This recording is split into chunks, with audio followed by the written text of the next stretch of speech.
دلی فساد پر اسلامک ملک ایران نے ہندوستان کو نصیحت دینے کی کوشش کی ہے۔ ایران کے سپریم مذہبی لیڈر آیت اللہ خامنئی نے ہندوستانی حکومت سے اپیل کی ہے کہ وہ مسلمانوں کے خلاف تشدد کو روکے۔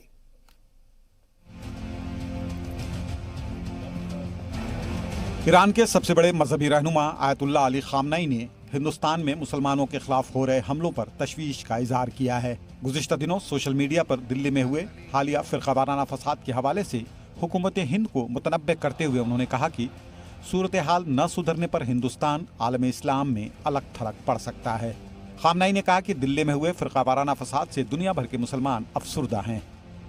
خامنئی نے ٹویٹ کر کہا کہ بھارت میں مسلمانوں کے قتل عام پر دنیا بھر کے مسلمانوں کا دل دکھی ہے۔ حکومت ہند کو شدت پسندوں اور ان کی جماعتوں پر روک لگانی چاہیے۔ اسلامی دنیا کی اور سے بھارت کو الگ تھلگ کیے جانے سے بچنے کے لیے مسلمانوں کے خلاف ہونے والے فسادات کو بند کرنا ہوگا۔ ایران کی سلامتی اور خارجہ پالیسی سے جڑے معاملوں کا فیصلہ لینے والے خامنئی نے انگریزی، اردو، فارسی اور عربی میں ٹویٹ کیا۔ ساتھ میں انہوں نے ایک بچے کی تصویر بھی پوسٹ کی جو فساد میں مارے گئے اپنے والد کی لاش کو دیکھ کر رو رہا ہے۔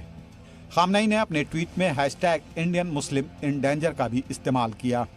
خیال ہے کہ اس سے قبل ایران کے وزیر خارجہ جواد ظریف نے بھی اس حوالے سے ٹویٹ کیا تھا۔ ہندوستانی وزارت خارجہ نے اس پر سخت اعتراض جتاتے ہوئے کہا تھا کہ حکومت اپنے ہر شہریوں کے تحفظ کو یقینی بناتی ہے۔ بیورو رپورٹ، زی میڈیا۔